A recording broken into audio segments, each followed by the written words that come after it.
Well, finally got a little bit of pause in the rain for a while, so I'm going to go ahead and start filming this. What I'm going to do today is I'm going to cover how I set my bike up for the Iron Butt Rally. Show you what I added, where I put it. Some things are kind of terribly obvious, some things are not until you look real close. But I'll take my time and go step by step and explain what I did and why I did it.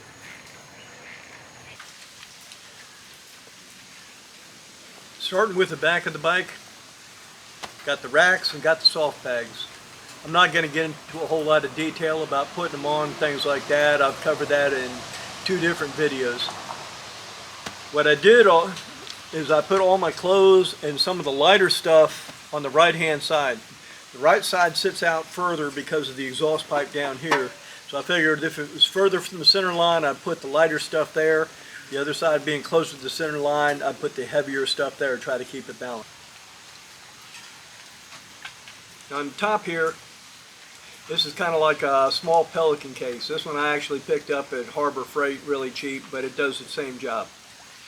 This is for the laptop. In multi-day rallies, laptops are absolutely mandatory. You can't get along without them. Use that to set up your routes and everything. You have to have a nice, secure, safe way to keep them. This is waterproof, it's padded inside. It kept it safe the whole rally. Over here on the chain side, things get a little bit more complicated. This is the other bag. I got all the heavy stuff, my spare chain, things like that inside of it. This is my hydration jug. It's made by a company called Moto Jugs. They do a real good job. It's double-walled steel, holds a gallon of fluid. Route it up, drink from it just like a Camelback.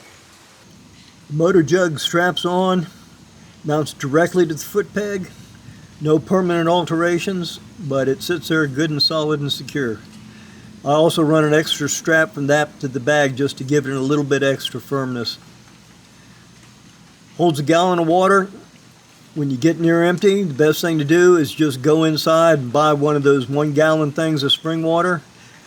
The bonus is those usually cost about 80 cents for the gallon, whereas the little bottles of water usually cost about $1 or so. For some reason it's cheaper. Not sure why. Now down in there underneath the passenger seat is a chain oiler, something I consider absolutely imperative for any kind of long distance chain driven motorcycle. I did not get one of the electrically driven ones. What I did is I got the simplest one I could find. All you do is you fill it up with oil, and when you get up in the morning you put a 1/4 turn on the handle. It builds up a little bit of pressure, and throughout the day it just gradually drips it onto the chain. It can be a little bit messy, but it does the job. Now looking from the other side of the wheel, you can see where I took the tube and I zip tied it to the inside of the shark fin, lining up the tube so it drips directly on the center of the chain as it goes around. It worked beautifully the whole time. This here is a Moto Jug, 1 gallon of water. Works just like a Camelback. This is double-walled steel. Stays pretty cold. This is a drinking tube. I just routed it up, stuck it underneath the back side of the tank bag just to keep it in place.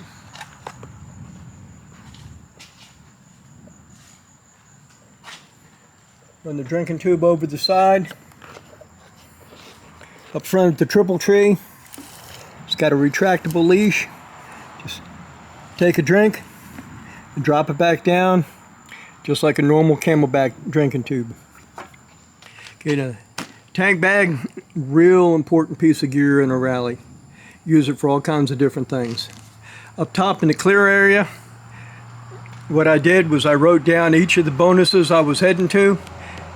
I used the same names on the GPS. That way, anytime I pulled up a bonus, I got the bonuses set in order. If I had to skip a bonus for some reason, either I got delayed and I'm not going to make it before it closes, traffic was bad there, whatever, I could just pop to the very next one, no problem at all. In the compartment directly below that, I got the 2 pieces of gear that I use most often. Got the camera, and I got my rally flag.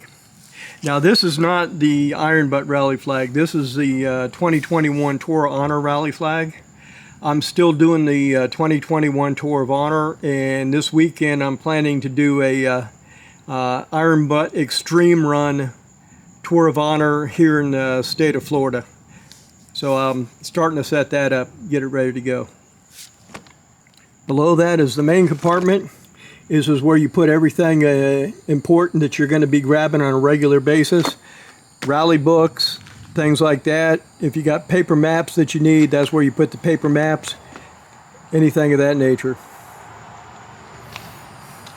On the side, since I was doing all my refueling from this side, I went ahead and put my credit cards on this side. That way they'd be there to grab, put in the machine right behind me.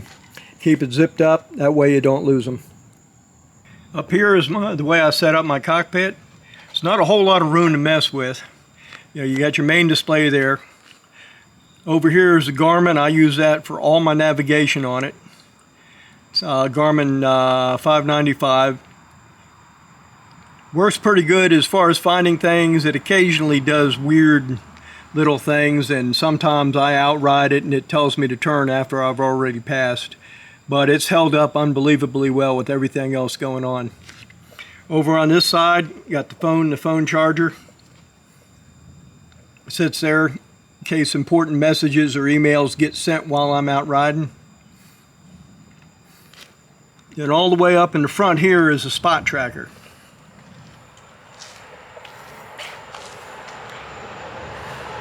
Okay, in the Iron Butt, all the bikes will run as spot trackers. It's not just so they can keep tabs on us, make sure we're not doing crazy speeds everywhere, but it's also in case of emergencies, getting an idea of who's where. If somebody's not moving for a while, check on them, make sure they're okay. Good things like that. And that is pretty much everything I did to set up for the Iron Butt Rally. Well, that's how I had things set up for the Iron Butt Rally. Thought I had a pretty good plan. I thought I had all the major stuff taken care of, but things don't quite go the way you expect, especially with as big an undertaking as the Iron Butt Rally. Once the things got rolling, I ran into a few problems with my setup, and if I get the chance to run it again, and I am going to apply for it, I'm going to change a few things. These are the troubles I started running into as soon as things started going.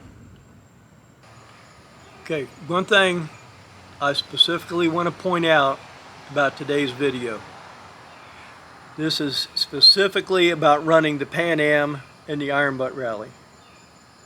That's a very, very unique circumstance, a very unique competition, and it has very little to do with normal riding at normal times. There's nothing normal about an 11-day endurance rally. It's about as tough as it gets. This bike stood up to it.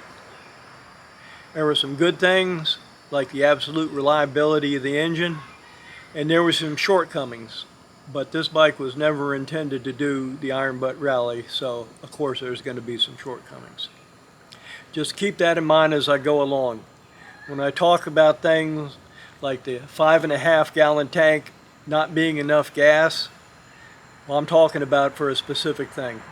Under normal circumstances, that's plenty of gas. This is a rally book. This is probably the single most important thing to have during the course of this rally. You need it to know where you're going. You need it to know what you're going to do when you get there. You need to refer to it every time you go to a bonus. I cannot overstate how important this is.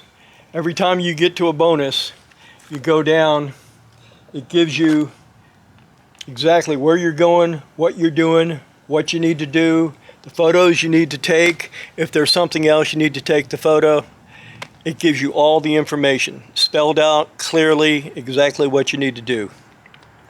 Like I said before, I knew I was going to be pulling this out a dozen times a day, every day. It was important to get to, important to get back. Plan was to stick it in a tank bag. Unfortunately, that just didn't happen. These tank bags are really small.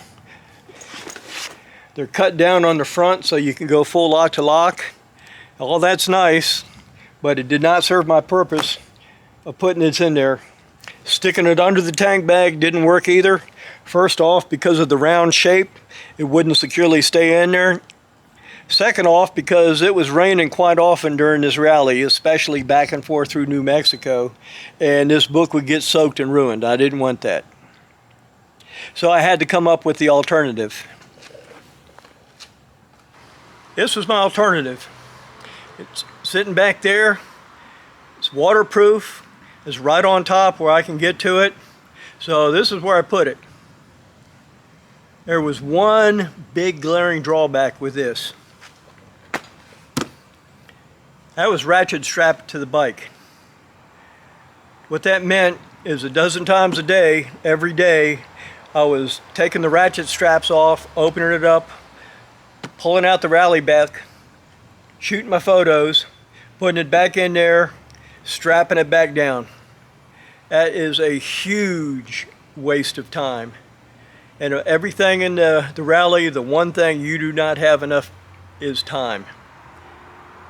I don't know how many hours upon hours I wasted doing that. Then there was a couple of times when I thought I ratcheted it right, especially towards the end when I started getting tired. Didn't quite do it. Emergency stops on the interstate with one hand on the brakes and one hand on this, getting to the side so I can do it before the whole thing comes apart.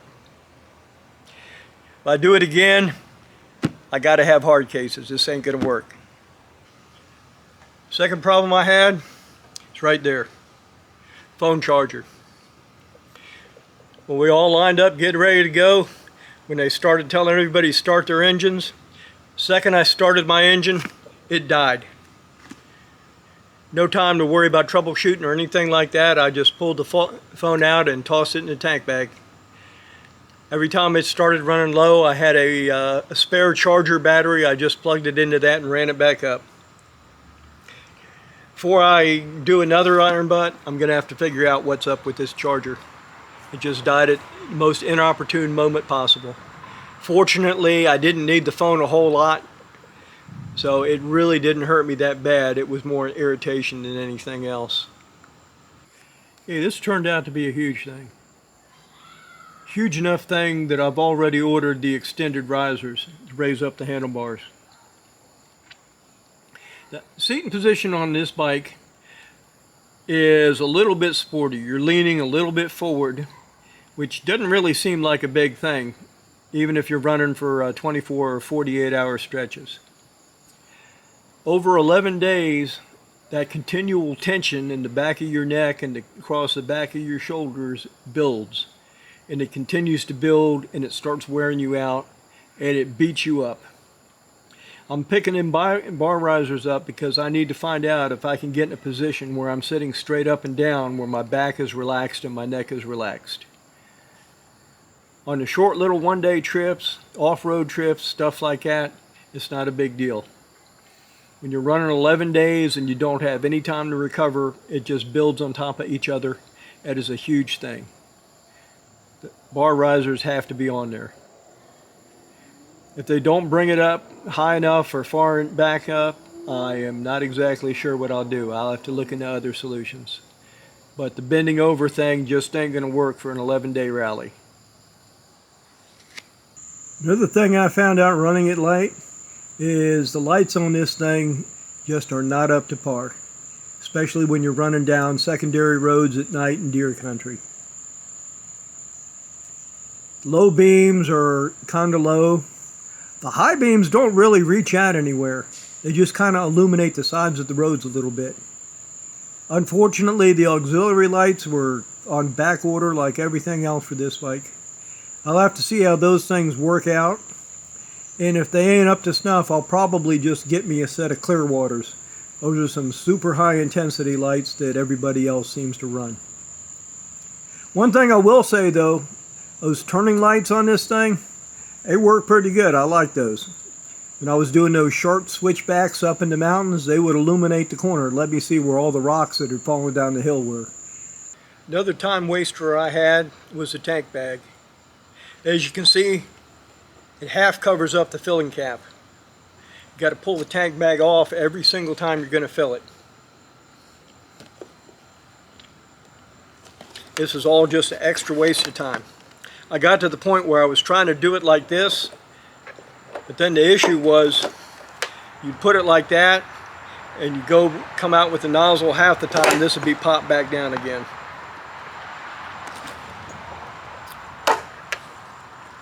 I'm going to have to see if I can find a shorter tank bag, maybe one that's a little bit shorter or wider, one that only comes up to here maybe. If it only comes up to here, I can open it without pulling it off, and hopefully it'll be big enough to put the rally book in. As it was, I didn't get as much use out of the tank bag as I had hoped to. It was mostly for storing the camera, the directions up top, the rally flag. And the main thing there, I made myself a little gauge as far as measuring the chain tension, and there's a bit of cheeseburger on it. And throwing a half a dozen McDonald's cheeseburgers in there and eating them on the way. That's about all the use I got out of that. Next thing up is the seats. Now they felt pretty comfortable to me initially when I started riding it, and actually even on all the little 24-hour things I was doing with it and the 48-hour run I did with it, the seat seemed pretty good. After 11 straight days, maybe not so much. If I run this again in the next one, I'm going to take these seats and I'm going to send them out to a company called Russell. Have them do the Russell day-long upgrade on them. It's a very popular seat with iron butt folks, and there's a reason why. He does a really good job and it works. Only trouble is he's got a waiting list. And that's because he does a really good job and it works. That's just the way things are. But seat definitely needs an upgrade. Now this is a huge thing here, the luggage. It was better than any other solution I could have come up with in the amount of time I had.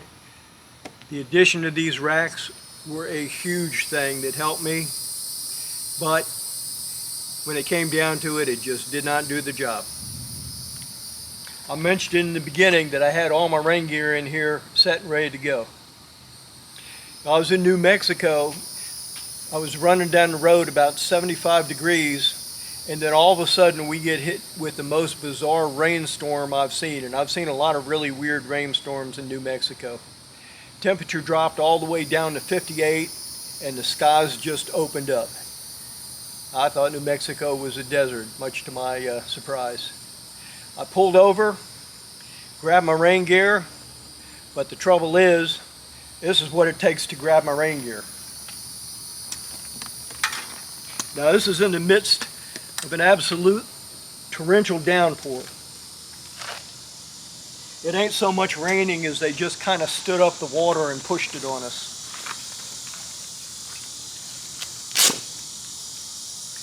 Okay, all that I had to do before I could grab my stuff.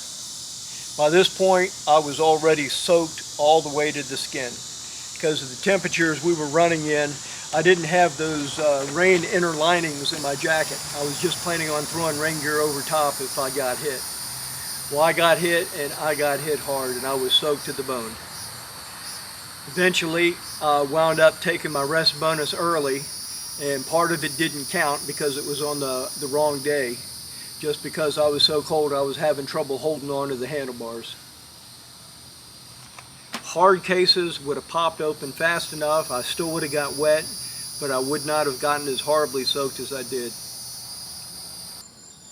But there's one problem I had that I got to figure out that has to do with this soft luggage that popped up when I dropped the bike.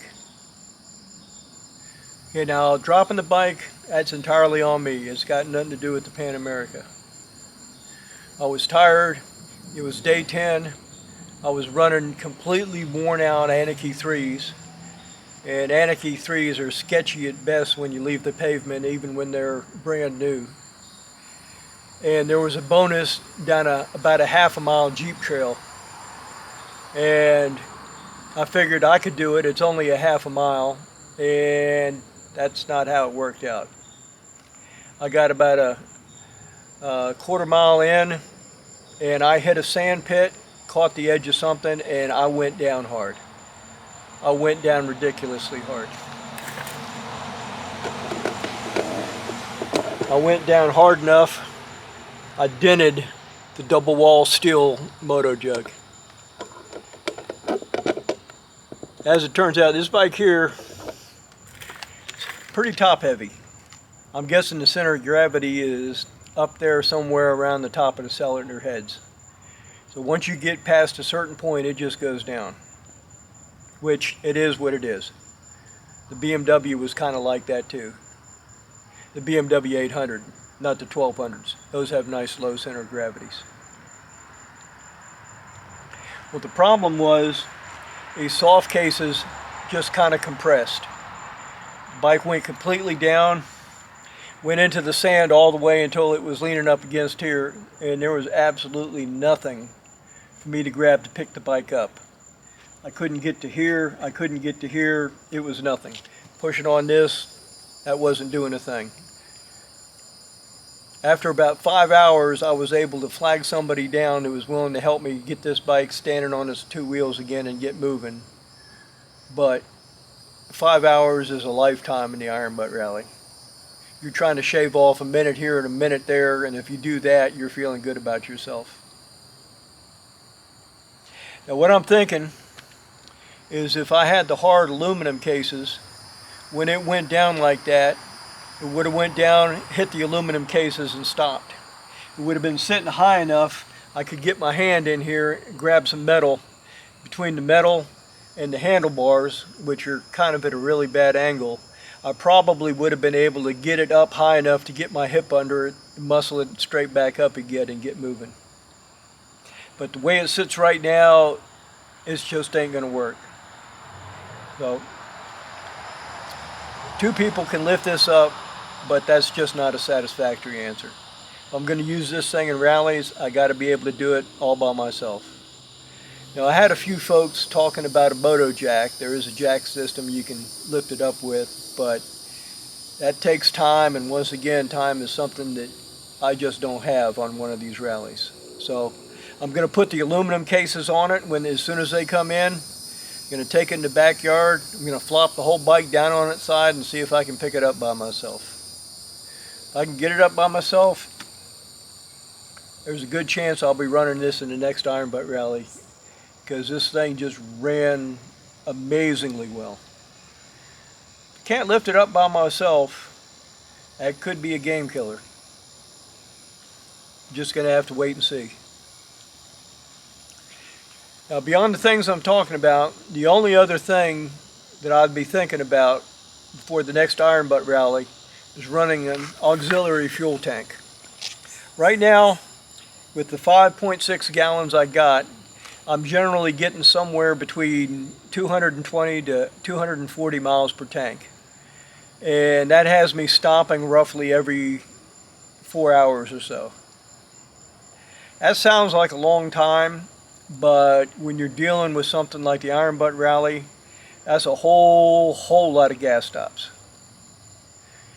So they have a limit that you're allowed to add an auxiliary gas tank and bring your total fuel up to 11.5 gallons.